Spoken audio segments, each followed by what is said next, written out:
just because you can, everything becomes an option. But when everything's an option, it's very easy to not maximize your potential. Whereas when you feel like you have lower self-belief and lower energy levels, you usually don't want to do much anyway. So you almost have an advantage in saying no. Whereas for me, I never had that. When you convince yourself you can't do it, then you just fall into the identity of, well, I'm shy.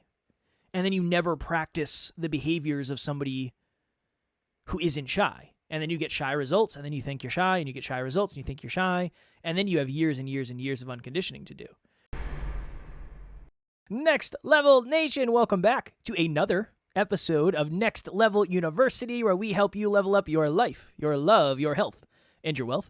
We hope you enjoyed yesterday's episode number 1279. We're trying something new. If you're watching it on YouTube, you can tell. If you're listening on the audio version, Alan and I kind of moved our studios, and we're trying something a little bit different. So I have to read off another screen. It's a whole thing.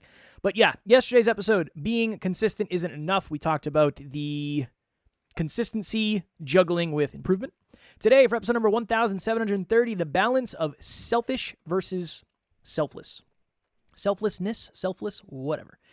Couple of stories on this that happened to me recently, and they are the reason I wanted to do this episode. And I told you, I love doing episodes. You want to giggle it out for a sec? I know it's a little bit weird. I may laugh. Okay. It's definitely weird because I'm looking at Kevin's side profile. So I'm talking to you. The side of my face. The side of your face. I'm talking to the left side of Kevin's face. I'm curious to see how this will feel. I'm curious to see how it'll look. I'm curious for feedback. You know us. We are always talking about improving and changing things and getting a little bit better and failing forward. This could be a fail forward moment, but so far I enjoy it. I think it's different. It's different. So 2 weeks ago, it has been a couple weeks of drinking for me. A couple weekends of drinking. I've had more to drink in the last 2 weeks than I have probably in the previous 2 years. I couldn't tell you the last time I had more than 2 alcoholic beverages 2 weekends in a row. Slippery slope. Slippery slope. Yeah. I love it. It's fun. That's the dangerous part. That's the problem. Yeah, right? We talked about that off air. Yeah. Yeah. So a couple weeks ago, my buddy Matt was having a 35th birthday party. And Taryn and I were kind of planning, what are we going to do? Are we going to stay down there? What time are we going to go? And I said, honestly, I'll probably go down. Let's go down. She wanted to come with me. I'll probably have a drink, 2 drinks. I'll play Can Jam, I'll play Bags, I'll play whatever, and then we'll head out. The night before we were getting ready to go down, we got a FaceTime call from Matt. So Matt texted me and said, hey, brother, you have a chance to talk? And I said, yeah, man, I got you. I gave him a call. Didn't answer. I said, oh, maybe he's driving or something. And then he FaceTimed me. And when he FaceTimed me, him and his then girlfriend, now fiance, were showing off their ring. So they had just gotten engaged. And I said, Taryn, come in the kitchen. Something happened. And then we kind of celebrated together. So then I had this moment of, okay, so tomorrow we're going down to celebrate his birthday, but we're also now celebrating the fact that they just got engaged and they're going to be getting married. I don't know what's going to happen. This might change my plans. I don't know. So we go down and, hug it out. Congrats. Awesome. We were the first ones there. And one twisted tea turned into 2, and then 2 twisted teas turned into 4. And then there still was like nobody really there, and none of the games had started yet. And it was like, all right. So Tara and I had a conversation, and she said, what is the plan? And I said, honestly, I'm going to stay. I do not expect you to stay at all. Don't worry about it. You can take my car. I'll worry about getting home tomorrow. It's all good. Taryn took the Beamer. Taryn took the Beamer home. Yeah, nice. She took Scarlett home safe. And then I Ubered the next day by myself, and it was brutal. Scarlett is her name, yeah. Oh, that's She's red. The name of our mixer. Our mixer, yeah. It's Focusrite Scarlett, yeah. No is that affiliation. Where you got it? No, I you know me, I like to name my cars. I'm weird with stuff like that. So she took Scarlett home, and I went over to Carly, who was now Matt's now fiance, and I said, look, I'm going to F you up with the truth. I'm staying, and I'm going to get weird tonight. And she's like, wait, you're going to stay? Matt's going to be so happy. And I was like, yeah, I'm going to stay. So I told Matt, and he was so happy, big hug, and then we partied hard. But that was an inner conversation for me of, look, I wanted to go home. I did. I wanted to go home and sleep in my own bed, but I do feel like this is what's right. I think this is right. I think this is important, and I know he'll really, really, really value this. So that was last weekend. Or 2 weekends ago, whenever it was. So this weekend, Taryn's brother got married. So my brother-in-law got married. So Friday we go down for the rehearsal. His fiance, now wife's family. Where was wife's it, by the way? family. It was in Connecticut. Yeah. In Connecticut. They rented a really nice Airbnb, so we went down for the rehearsal. We did the rehearsal. We had pizza, and then we went out to a bar for a drink. So I went out for a drink and then went back. And then Saturday was the wedding. We went to the venue. I was there from like 12 until 12 almost. Taryn got there at like 7 o'clock in the morning. So she was there for a long time because we were both technically part of the wedding. So great meal, awesome dancing, several whiskeys. And then Did you guys have to come out at the beginning? Like when they... So Taryn and I walked down the aisle together as members of the family. And then it was were nice. you part of the like couples No. that come out on the dance floor? During No. Thank goodness. Thank goodness we were not. No, I didn't have to strut my stuff out there. I did dance my face off. Not well at all. Nice. So we ate and we had dinner and we had cake and we had all that. And we were at the venue until like 11:30 or close to, probably 11:30, 11 or 11:30. And then we took a bus back to Foxwoods, which was like 45 minutes away. So I think we got there around like 12. By the time everything was said and done, I think we got to the hotel at 12. And everybody's like, yeah, we're going to go down to the bar. We're going to party. We'll gamble. We're going to be up all night. It's going to be awesome. And I was like, I don't know if I'm going to be able to hang. I do not know if I'm going to be able to hang. So Taryn went to see people. And I said, I'm going to go upstairs. I'm going to take the stuff upstairs. I'm going to see how I feel. I don't want to wear my tux anymore. Like, let me take stuff off. So I went up there and I walked into the bathroom and I looked at myself and I had a very real conversation with myself where I said, look, if I go downstairs, it's going to be abandoning myself for what other people want me to do. And I don't think they care enough about whether or not I'm there to make this worth it. I don't think it would be worth it. Yeah, I'd like to, and I think it would be fun. Tomorrow there's like a brunch, and I'm going to feel like garbage if I stay up all night, and I don't want to do that. So I ended up laying down, watching boxing, and then I ended up falling asleep. And I guess Taryn was down there for like another hour. Next day, I woke up, great, awesome. I felt great. I packed, and then we ended up going to this brunch.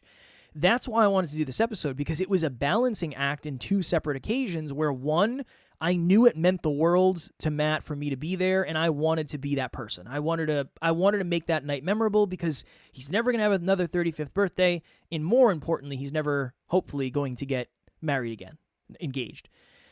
When it came to the second part of going to the wedding, it was, look, I'm not super close to most of the people that the bride or groom have. Like, they all had their friends from college and people. I didn't know most of the people, so I'm not necessarily going to be missed. Yeah, I would have loved to hang with the family and tear it up and party, but I knew that I would regret it more than... I would regret going more than I would regret not going based on the fact that I would have ended up staying up all night. So that's just an example of, I think sometimes we're afraid to be selfish, and other times we are overly selfless. Where are you in that equation, and what end could you work on for a better overall experience? If you know, like, when I go to parties, I always get sucked into doing something I don't want to do, okay, you're probably too, quote-unquote, selfless. If the second you get there, you're already figuring out how you're going to get away, I'm not going to say that's selfish, but maybe you're on that end. My cats are can hear. So Emilia and I both have offices on the top floor, and my cats are definitely doing what I refer to as storming the keep. Yes. In Emilia's office, I can just hear them hammering we have these little knobs that like fling, and they're trying to. So I'm pretty sure Emilia's coaching calls are getting completely distracted based on they're still going. That's my bad. I let them out. It's what we call free range. So they were supposed to be nap time, and I brought Tucker to the bathroom, and now my cats are now here we are hammering into Emilia's office during a coaching call. So I'm sure that's lovely for her. So where did I want to go with this? There's a lot of different personality tests. A lot of people know about Hexaco. Myers-Briggs, there's DISC assessment, there's all these different personality tests that there's tons of them. But anyways, so there's one that there's a statistical sampling of agreeableness. Have you ever heard about agreeableness in the research? No.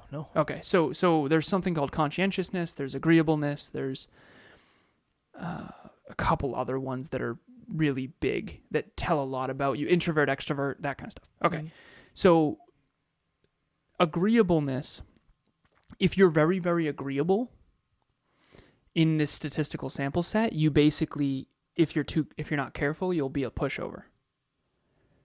If you're disagreeable, you usually are someone who is very good at taking care of themselves, but doesn't have a lot of people like them. A lot of people don't like them.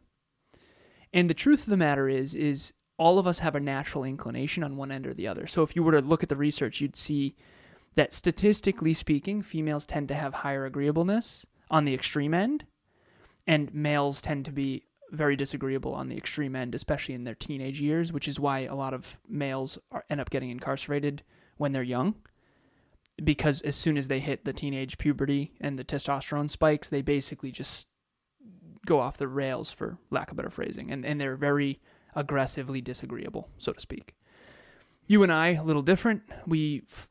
There's 4 trauma responses: fight, flight, freeze, and fawn. Fawn was my big one, which is basically appease, agree, appease, agree. And again, I wouldn't consider myself disagreeable. Overly agreeable, especially not at this stage. But I would say I went through phases. So everyone out there, the value that I want to bring to this episode, even though this is very different, the setup we've got going on here, is where do you fall on this bell curve of agreeableness versus disagreeable? Someone who's disagreeable is someone who, it's just like it sounds. I'll give you an example. I was on a podcast recently, and this was a old radio show host. Old is relative term. He's in his 60s, early 60s, and he grew up in radio. And the dude's been doing radio for a really long time. He said, I've interviewed 2,000 plus people. You're amazing. I was so grateful. He was very kind. And this dude sounded like he had the similar voice to the dinosaur on Toy Story. I actually ended up telling him that. I said, I hope you're not offended, but your intro sounded exactly like the dinosaur on Toy Story. But anyways, so awesome. It's positive talk radio. It's great. The whole thing was awesome. But he kept embellishing a little bit. So we have a 21-person team. He'd either remember it wrong or embellish. I think it was more the embellishment. And again, in radio, every story deserves a little embellishment, is the kind of, some people have that. And I've had that in the past. I talk about how I really did, 4 laps, and then I ended up saying 5, that kind of thing. So I got to be careful of that, because I want to be very, very honest. But anyways, so I said we have a 21-person team and all this different stuff. And all throughout the episode, he kept saying the numbers wrong. And at this stage in my life, listen, no one's 100% honest and no one's 100% dishonest. If I had any dishonesty in me as a young man, I'm done with that. Like I'm just honest as much as humanly possible. Like it is, Kevin's been on 2,634 episodes. I think it's probably a little more than that now, because last time I looked. But I'm not going to say 3,000. And the old me probably would have been more okay with embellishing more. And I think that's a trait for young men in general, by the way.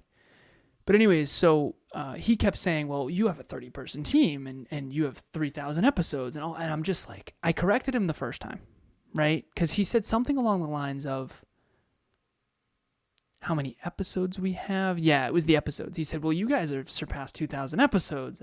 And then there was a commercial break. It was one of those shows. Yeah. And I can't tell if he forgot or if he's just embellishing. I think it's the second one.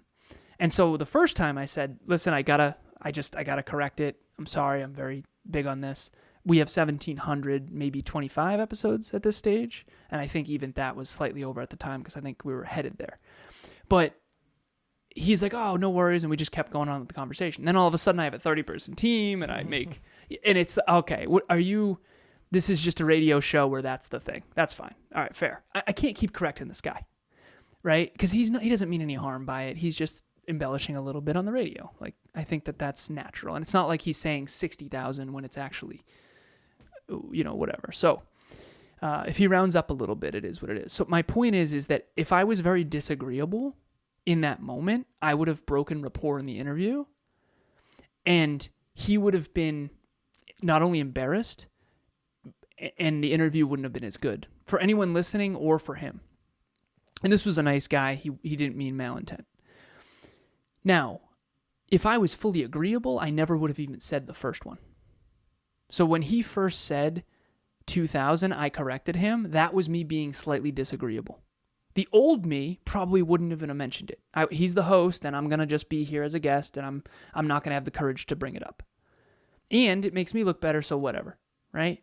These days, I'm not for that anymore. Now I feel like I'm more centered, and I'm more disagreeable because I think I'm overcorrecting from being too overly agreeable in the past. And I've talked often about this, and I'll go briefly with it, but if you had dominant caregivers who might have been deeply insecure and what I would refer to as a puffer fish, you might be overly agreeable at the expense of yourself. And I think our community, again, a lot of our community members, my clients, do struggle with the appeasing thing and not putting themselves first and peer pressure, that kind of thing. So much, in fact, that we try to leverage it. 10-pound in 10-week challenge. If peer pressure works on you, why not pressure you in the positive direction by choice rather than being peer pressured in a negative way? And so everyone, for our listeners, anyone watching or listening to this, ask yourself where you think you fall from 0 to 10 on agreeableness. If you're 10 out of 10 agreeable, you basically are a pushover, just calling a spade a spade. You do everything for everyone else and you never do anything for yourself. You struggle to hold yourself accountable to much of anything. And you really struggle to go to the gym when someone's not there waiting for you. And if you're disagreeable all the way at the 0 end, you most likely are extremely, extremely lonely. You most likely are alone on Friday, Saturday nights, and that's a struggle bus for you. You most likely have a lot of people who dislike you, and maybe you hold really high standards for yourself, and maybe you take care of yourself really well, but I bet you a lot of people on the other end of the distribution consider you very selfish. And so the truth of the matter is, like all things in life, it's a choice. But you can't make the choice unless you actually think hyperconsciously about where you fall. Hello, NLU listener. Thank you, as always, for listening to Next Level University. Real quick, I just want to jump in and let you know about the Next Level Dreamliner. This is a journal that I use every single day. Achieve your dreams 90 days at a time. It breaks down your dreams into goals, milestones, and daily habits. We hope you enjoy it. The link will be in the show notes.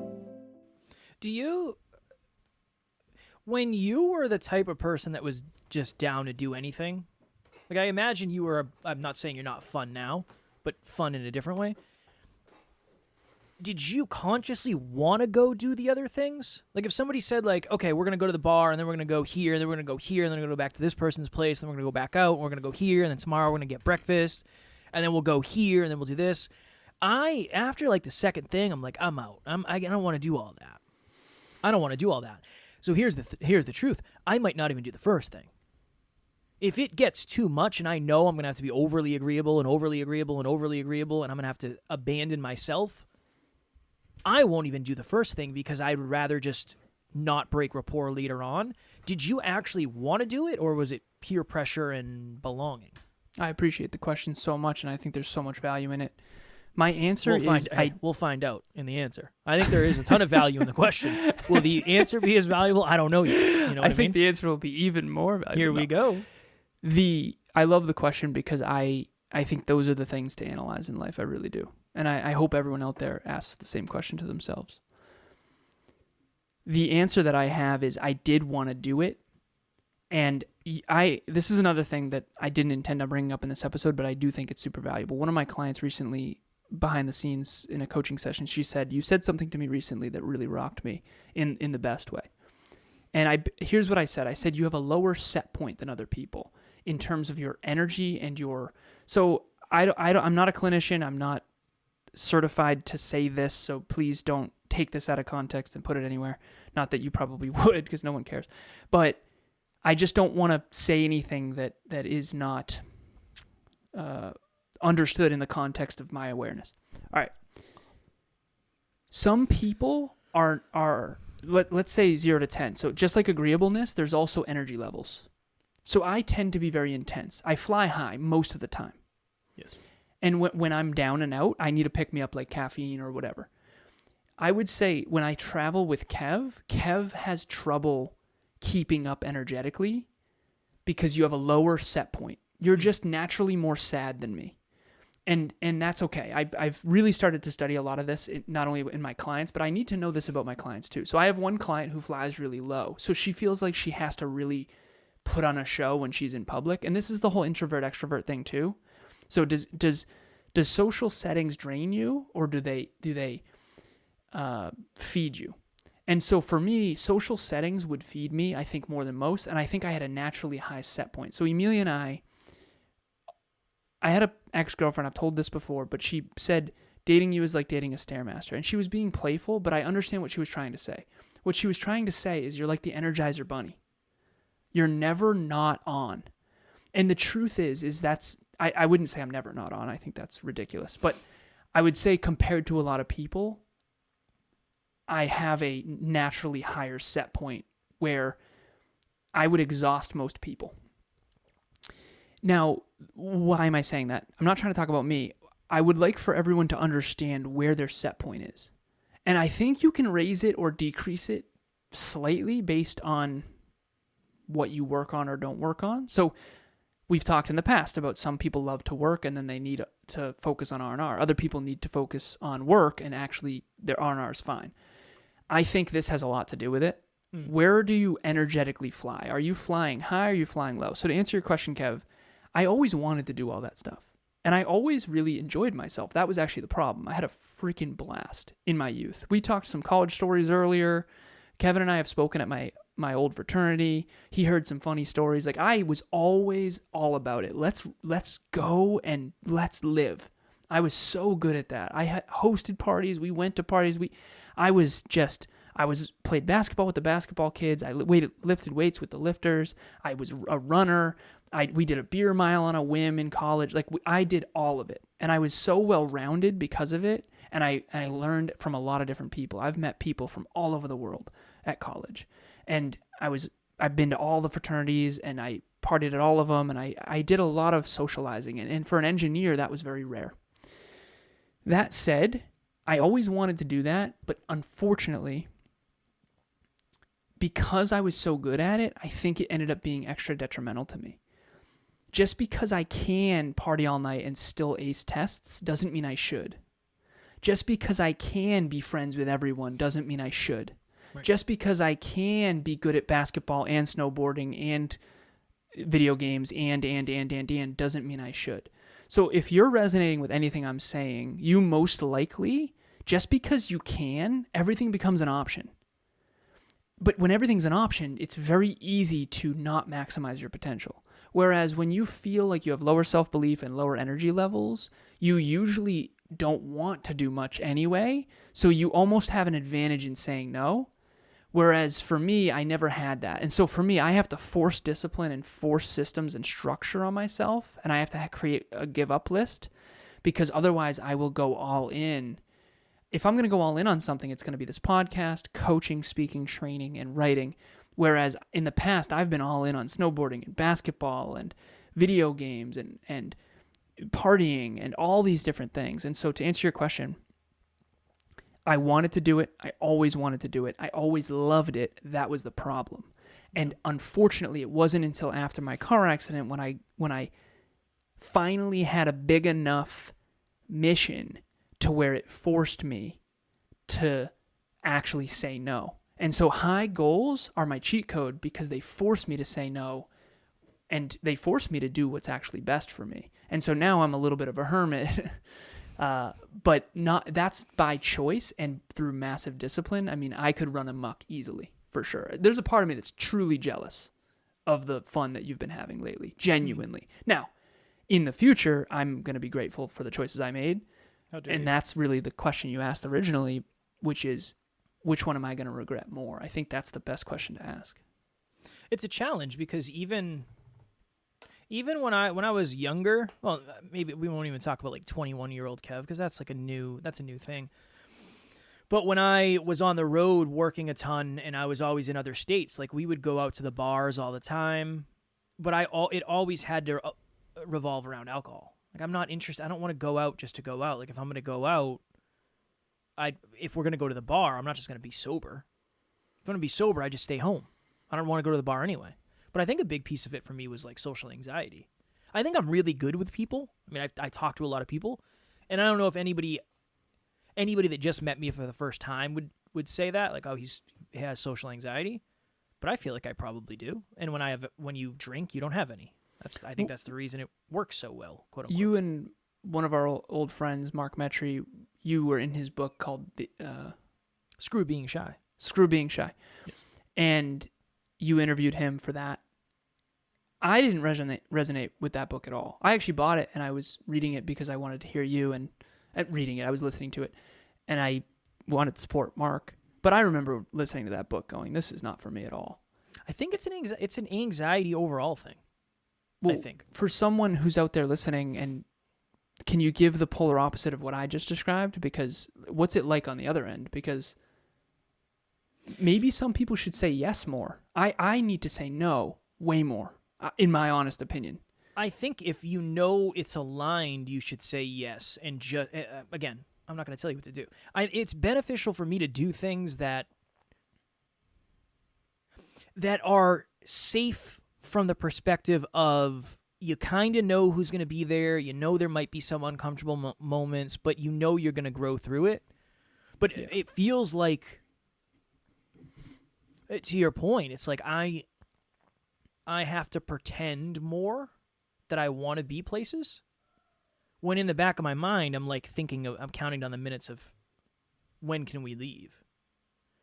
But it's more, I'm exhausted by the end of it. Just meeting so many people and shaking so many hands and being introduced to so many people and trying to remember so many names, and it's just exhausting. It's exhausting. I think that's one of the reasons live events are so hard for me, because not only are we the quote-unquote center of attention, but I want to make sure everybody there feels appreciated. Mm-hmm. And it's exhausting to go up Yeah, to everybody it's a and lot. hug them and say thank you so much, and it's just exhausting. Again, great problem to have, privilege to have the overwhelm that comes with that. But yeah, I think it's one of those things where it's very easy just to stay home and be by yourself, especially if you don't get lonely. I don't really get lonely. So I don't resonate with that. I couldn't tell you the last time I felt lonely. I have no idea. Maybe the last time Taryn was like away for a couple days, but it was a good lonely. It was like, oh, I really miss my wife. Like, that's awesome. Good. It's a good feeling. It's a good remembrance. It's a good appreciation. It's a good reminder. So yeah, I think it's just, I don't know. Meeting new people has always been hard for me. Always. It's always been hard. That's why I didn't want to go to the island party. That's why I didn't want to go to networking events. A lot of it was just because I didn't know what it was going to be like, and I was afraid I was going to be super awkward. And I think when you do it long enough, you figure out what your flow is. Like, you figure out, I don't know, how do you start a conversation with somebody you've never talked to before? Like, what's that like? How do you do it? What's your flow like? And then eventually that gets more comfortable. And then eventually you're getting introduced to people, shaking hands and making people laugh, and it's your first time meeting them. But again, it's just like everything else we talk about, and I know we gotta jump here in a minute. When you convince yourself you can't do it, then you just fall into the identity of, well, I'm shy. And then you never practice the behaviors of somebody who isn't shy. And then you get shy results, and then you think you're shy, and you get shy results, and you think you're shy, and then you have years and years and years of unconditioning to do. Yeah, and years and years and years of lack of practice. This journey, being a podcaster and a speaker and a coach and a quote-unquote public figure, is the best thing ever because it forces me to do things I don't want to do. It's the best. It's the best necessity of all time. Can you push that too far? Yeah. Right? And then I need to seek solitude for a couple days or whatever it is. But yeah, when we got home last night, I told Taryn, I said, hey, I think she fell asleep. She was exhausted. But I was like, I'm going to play video games with Matt tonight. And I'm just going to sit in my office. I'm going to set up my PlayStation and just hang with Matt for a bit. And then she fell asleep. So I stayed out in the living room for a while. I needed to recharge and be alone. I just need to be by myself. Yeah. Even I had a moment of, I was like, I don't even know if I want to play video games. I might just want to sit in front of the TV and turn off. Yeah. I had that moment. And then I was like, well, I do. I want to virtually hang with Matt. So yeah, a deep one. I think it depends. It depends on a lot of things. Last thing, I know we do got to go, but for someone so one of my clients, that was a big breakthrough for her because she always wondered why it seemed so easy to everyone else. Number one, it seems easy to everyone else because everyone else is pretending it's easy. Fair. Right? And everyone's putting on a persona to some extent, right? Everyone's different behind the scenes than in front of the scenes. That's just facts. And I think you're better off just accepting that. And I think the extent to which you're not different is actually the amount of your emotional, physical, spiritual, mental development. Your personal development set point, I think, allows you to stay more centered. You just sway less in private versus public, I think. That's at least what I've deduced. And I can tell that with podcast hosts and stuff. It's like, oh, okay, you're really turning it. I mean, you're going from a 4 behind the scenes to a 10, and you're overswinging. We don't need to put on a show here. We can just have a conversation, right? So, but we did the same thing in the beginning. Of course. So been there. That's exactly I what used it to is. scream the intro. I'm gonna blow you. You better take your AirPods out before I do the intro. I'm gonna blow your eardrums clean out. People used to have to turn down the show at first before Kev, but here's the thing: you had to turn it on because your natural energetic set point is just lower. Yeah, and you don't know who you're supposed to be, and now it's very different. It's like I still try to bring energy, and I think if anything, I'm higher energy than I've ever been, especially on other shows. I definitely put it on a little bit more for other shows. Mm-hmm. But it feels right now. It doesn't feel like I'm faking it. It feels like I'm just I'm just giving it a little bit more of what I have. Where on this, it's different. It's not. I know you're going to hear us today, and you're going to hear us tomorrow, and you're going to hear us the next day, depending on how many episodes you listen to. It's just different. This isn't the only time you're going to hear me, so it's not. And on a podcast, you say the same thing. I tell my story almost every time, so it's very much like I'm trying to make sure my story actually lands, because if I can never get lost in like, oh, I just told the story 4 times earlier. No, you can't. Yeah. And same with any artist or performer. I'm sure Taylor Swift gets sick of some of those songs, right? I would performed them to guess 1,000 times, right. Probably 10,000 times. I know we got to go, but I also love this topic. I realize this every now and then when life really kicks me in the teeth, for lack of better phrasing, I get really down, I get really sad, or when I'm approaching burnout, it does give me perspective. Sometimes when my state, and this is a state, so we all have like a natural set point state, and then we have a fluctuation up or down above that. So imagine you keep your house at 70 degrees. All right? Let's say some people are actually at 60, some people are at 80. I'm one of the people at 80. And so me at my saddest is still higher than the people at 60 bringing themselves up. And so that's why law of attraction, birds of a feather flock together, energetic. It's very rare to have someone who's more on the sad end, like Kev, emotionally driven, and someone who's more intense and like me. But that's also been the benefit. What I want to say to everyone is when I'm really down, like let's say my set point is 80 degrees, and let's say I'm at 65 and I'm real sad, I all of a sudden have empathy for people who think I'm arrogant, people who are like, dude, give it a freaking rest, will you? Like, I get it, but I never think like that normally. So, like, some people have that. How many episodes are you gonna do, man? Like, can you just cool it? Just chill for a minute. Take a fucking day off, right? What they don't understand is that for me, that's not actually needed nor useful. What would I even? And over time, I'm actually increasing that physical, mental, emotional, spiritual development over time to where my 80 is becoming 81, then 82, then 83.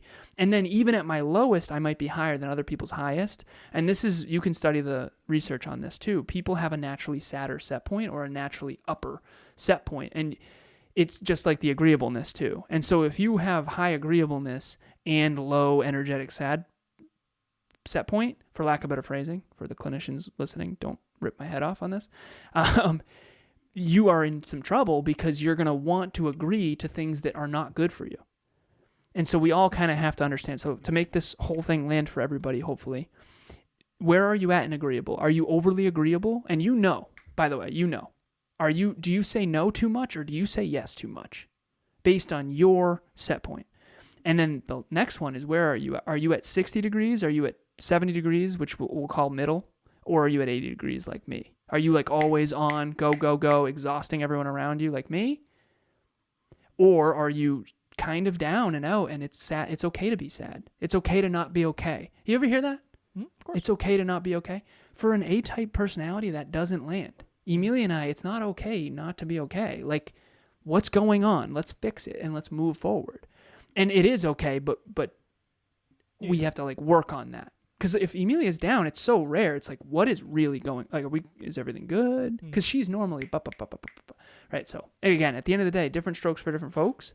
But if you have that self-awareness and the awareness that you can't achieve goals, you can't achieve 85 temperature goals when you're flying most of the time at 65. And you and I have really had a hard time with that over the years because you were trying to keep up in the energy. Yeah, maybe we'll do a part 2 on that. Because I think there's definitely a lot of discussion on that for sure. I didn't realize you don't know. You don't know until you know. You can match someone's energy for an amount of time, but if it's not natural, it's going to burn you out for sure. Eventually you said I can't do this. I can't keep playing this way. And I think that's a really good episode if you want to do that. Yeah, we can do that at some point for sure. Next Level Nation, if you are looking for a group of amazing humans who are into growth, into self-improvement, into bettering themselves, we have a private Facebook group called Next Level Nation. We will have the link in the show notes. We'd love to have you there. Also, I get to see on Amazon KDP, Amazon Publishing, who buys the Dreamliner. We've got a bunch of different countries because Amazon has the different country codes and all that. So it's been really cool. So if you've never used the Dreamliner, it's a way to break your big, huge, long-term goals into day-to-day milestones, goals, inch pebbles. So we call them inch pebbles, which is daily habits. I use it every single day. Top 3 gratitudes, most important win, most important improvement, next level nugget, top 3 most important tasks. And then there's a notes section. Check it out. And I notice it when I don't do it. Now I do it every single day, but sometimes I do it in the evening instead of in the morning, which today for sure, because I only filled out like a third of it, but I'll be doing it after this. But I notice when I don't do it in the morning because I'm just more off the rails. So it's going to help you achieve your dreams in a shorter amount of time. Yes, and if this episode helped you achieve your dreams in some way, shape, or form, please subscribe on whatever platform you are listening or watching us on. We'd appreciate that very much. Reviews are always welcome. As always, we love you. We appreciate you. Grateful for each and every one of you. And at NLU, we don't have fans. We have family. We will talk to you all tomorrow. Talk to you soon.